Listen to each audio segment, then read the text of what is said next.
पता है अंग्रेज़ अपने बच्चों को क्या पढ़ाते हैं? वो पढ़ाते हैं कि उन्होंने भारत के साथ बहुत अच्छी चीज़ की थी। भारत की भलाई किए थे वो। यानी कि वो भारत पे हमला किए, भारत को गुलाम बनाए, ये भारत के मतलब विकास के लिए था। वरना इससे पहले भारत कुछ था ही नहीं। और अब ऐसे ही समझ लो कि मतलब वो अपने बच्चों को ऐसी चीज़ें पढ़ाते हैं। उनके बच्चे सच जानते ही नहीं, बल्कि हम लोग सच जानते हैं भारतीय, कि हम लोगों पे कितने अत्याचार किए थे। कुछ ऐसा ही जो ये ब्राह्मण कम्युनिटी है, जो पहले की ऊँच जातियाँ थी, अब इसको मैं अभी की जातियों से नहीं तुलना करूँगा, क्योंकि ये पहले थोड़ा ज़्यादा धार्मिक थे और ज़्यादा कट्टरता थी इनके अंदर। इन लोगों ने दलितों और जो भी दलित समाज है उसका शोषण किया था, जो भी गरीब समाज है।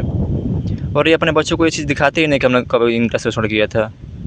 ये हिंदू जो भी हिंदू राष्ट्र की बात करते हैं, ये इस चीज़ को नकारते हैं, स्वीकार ही नहीं करते हैं कि ऐसा कभी हुआ था कि इन्होंने कभी दलितों पर अत्याचार किया था। यदि तुम इस चीज़ को स्वीकार ही नहीं करोगे, उस चीज़ को कहाँ से बदलोगे? और इनके जो बच्चे अभी अभी के जो भी हिंदू है, ये सोचते हैं कि ऐसी चीज़ें झूठ थे, दलितों पे कभी अत्याचार हुआ ही नहीं।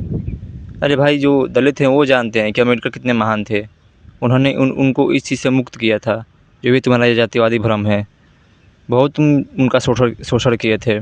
इसे ऐसे ही नहीं, वो जो भी दलित समाज है वो थोड़ा अम्बेडकरवादी और बुद्ध के विचारों को मतलब कहता है, वो ऐसे ही नहीं हिंदू धर्म से अलग हो गया। तुम समस्या की जड़ को समझोगे नहीं तो कैसे तुम हिंदू को एक कर पाओगे? अब कुछ ऐसे ही जो भी ये भारतीय मुसलमान हैं, ये लोग अपने कभी इतिहास को समझ मतलब ये भरोसा ही नहीं करते हैं ना कि मुग़ल आए थे और ज़बरदस्ती ये लोग मुस्लिम बने। इनको लगता है कि अल्लाह की देन है कि ये लोग ऐसे ही बस मुस्लिम बन गए। ये कभी स्वीकार ही नहीं करते हैं कि क्रूरता के दम पे मतलब इस्लाम फैला था। और जबकि पूरी दुनिया तो सच जानती है कि इस्लाम भारत में कैसे फैला था, कैसे क्रूरता और अत्याचार करके मुस्लिम बनाया गया सबको, जो कि ये मुस्लिम कभी मानते ही नहीं हैं। इनके नज़रिए में है कि जो भी मुग़ल आए भारत को विकसित किए। अरे भाई, जो अगर मैं तुम्हारे देश पे आक्रमण करूँगा, मुझे लगेगा कि मेरा वो घर हो गया, तो मैं ही तो वहाँ पे वो मतलब पुरानी चीज़ों को तोड़ दूँगा और अपनी अपनी जो चीज़ें मस्जिदें बनाऊँगा। मुग़लों ने भी यही किया, आया जो पहले की चीज़ें थी सब तोड़ दिया, लूट ले गए। जितना धन लूट लिए थे उसमें बहुत, मुझे लग रहा है कि जितने मंदिर वो तोड़े थे अच्छे-अच्छे, अभी जो भी बनाए हैं वो बहुत छोटी चीज़ें हैं। एक ताजमहल के अलावा कुछ ख़ास नहीं बना है।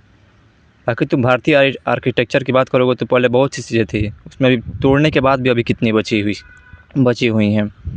तो कुछ ऐसा ही मुस्लिम अपने इतिहास को नहीं अपनाते हैं।